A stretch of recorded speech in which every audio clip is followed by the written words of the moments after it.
Operation प्रहार अभियान के अंतर्गत ग्राम गूलखेड़ी और कड़रिया के 44 फरार आरोपियों ने सामूहिक रूप से आत्मसमर्पण कर समाज की मुख्यधारा में लौटने का संकल्प लिया। राजगढ़ जिले में रविवार का दिन अपराध मुक्त समाज की दिशा में एक ऐतिहासिक मील का पत्थर साबित हुआ। पुलिस अधीक्षक आदित्य मिश्रा के नेतृत्व में चलाए जा रहे ऑपरेशन प्रहार अभियान के अंतर्गत ग्राम गूलखेड़ी और कड़रिया के 44 फरार आरोपियों ने सामूहिक रूप से आत्मसमर्पण कर समाज की मुख्यधारा में लौटने का संकल्प लिया।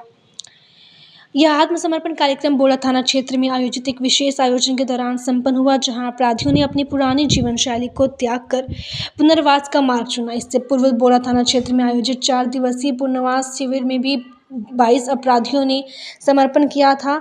साथ ही हाल ही में कंजर समुदाय के 20 से अधिक सदस्यों ने भी अपराध मुक्त जीवन अपनाने का निर्णय लिया था। पुलिस अधीक्षक आदित्य मिश्रा ने बताया कि यह पहल न केवल पुलिसिंग की जीत है, बल्कि समाज में सकारात्मक परिवर्तन लाने की दिशा में एक महत्वपूर्ण प्रयास भी है। उन्होंने कहा कि पुलिस का उद्देश्य केवल अपराध नियंत्रण तक सीमित नहीं है, बल्कि अपराधियों का पुनर्वास कर उन्हें समाज के विकास में सहभागी बनाना भी है। इस ऐतिहासिक अवसर पर क्षेत्रीय विधायक मोहन शर्मा, पूर्व जिलाध्यक्ष दीपेंद्र सिंह, एसडीओपी उपेंद्र सिंह भाटी तथा अन्य नागरिक भी उपस्थित रहे। सभी ने आत्मसमर्पण करने वाले व्यक्तियों का स्वागत कर उन्हें नए जीवन की ओर बढ़ने के लिए प्रेरित किया। काफ़ी बदनाम श्रेणी में आता था कि घटना के आज इन लोगों ने समर्पण किया, तो क्या लगता है कि आप मुख्य धारा से जुड़ जाएंगे?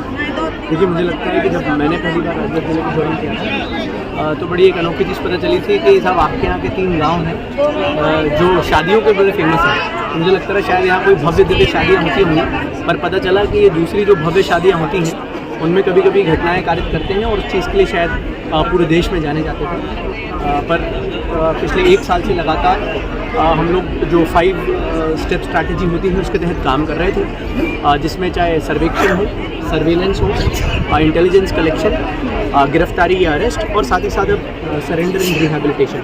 मुझे लगता है कि माननीय मुख्यमंत्री जी डॉक्टर मोहन यादव जी का भी यही संकल्प था जब शुरुआत में वो पुलिस हेडक्वार्टर्स आए थे और उन्होंने गृह विभाग का चार्ज भी लिया था कि लोगों को, ऐसे समुदाय के लोग जो अधिकतर कभी गलत कामों से जोड़े जाते रहे हैं या जिनके बारे में सिर्फ गलत अवधारणाएं बनी हुई हैं, उनको सही रास्ता दिखाना, उनको मुख्यधारा से जोड़ना, उसी के लिए लगातार काम कर रहे हैं। आज तीसरी बार है जिले में। जब पहले कंजर समुदाय के लोग जो सामने आए थे उन्होंने सरेंडर किया था, आत्मसमर्पण किया था।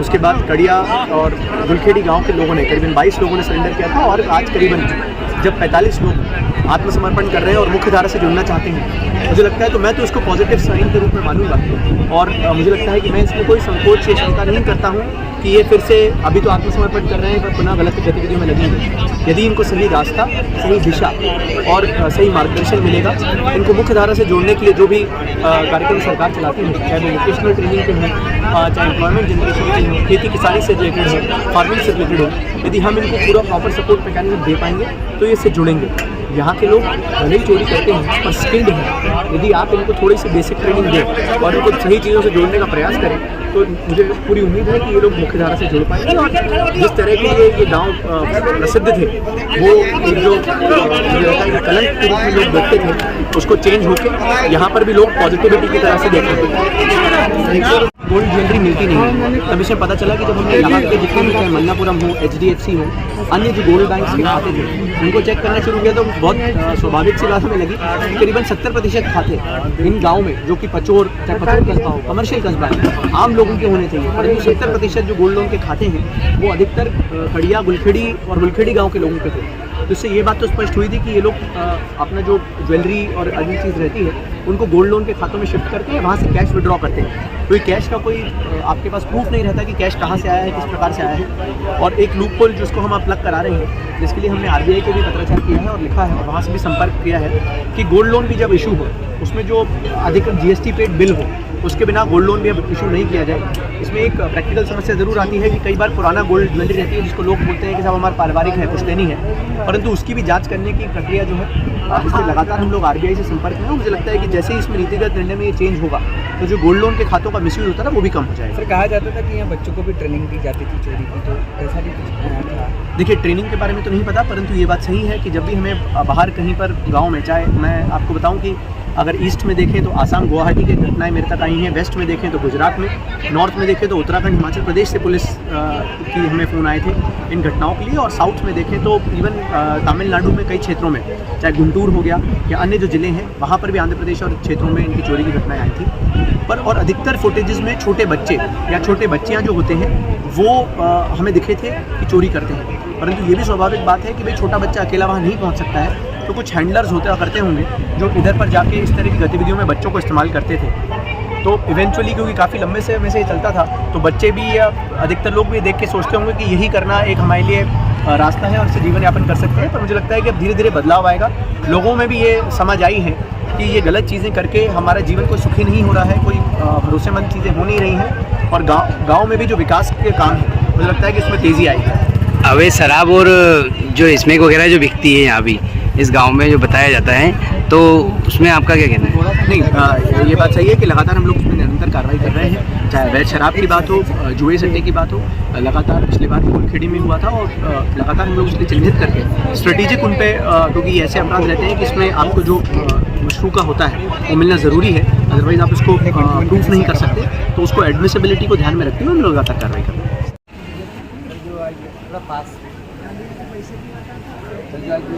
गाँव में इतने लोगों को एक लगा कि जो आत्मसमर्पण किया इसमें पुलिस राजगढ़ के पुलिस अधीक्षक श्री आदित्य मिश्रा जी उनके 1 साल के कार्यकाल में प्रहार अभियान प्रारंभ किया है। इसमें चोरी और लूटपाट से संबंधित जितने भी आरोपी हैं उनका पहले चिन्हित किया गया है, सर्वे किया गया है, उसके बाद सर्विलांस की गई है, उसके बाद इंटेलिजेंस गैदरिंग की गई है, उसके बाद अरेस्ट की गई है और उसके बाद समर्पण का 5वां चरण है और उसके बाद इनको रिहेबिलिटेट किया गया है। इन 5 चरणों का जो प्रोग्राम है इसमें अभी तक अरेस्ट की संख्या तो करीब 100 के पार है, लेकिन जो लोग सरेंडर कर रहे हैं उनमें 22 जिन्होंने पहले सरेंडर किया है, 22 सासी समाज के चोरों और अन्य आरोपियों ने सरेंडर किया था। आज जो सरेंडर करने वाले हैं उनकी संख्या 44, इस प्रकार 44, इस प्रकार लगभग 90 लोग समर्पण कर चुके हैं।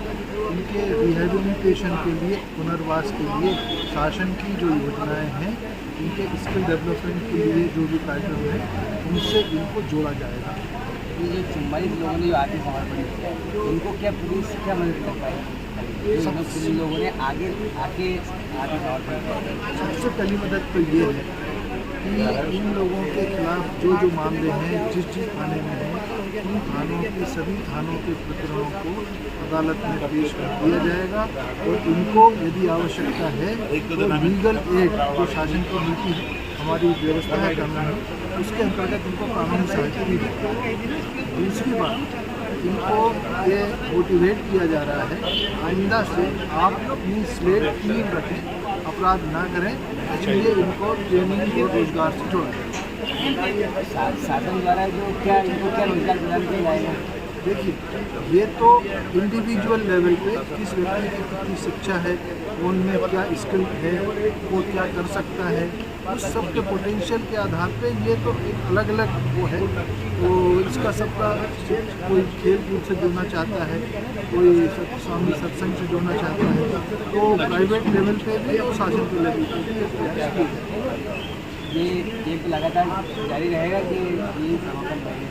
नहीं, ये बात बिल्कुल सही है। अभी तक के कैंपों की सफलता को देखते हुए, पुलिस के प्रयास को देखते हुए ये कुछ हुआ है।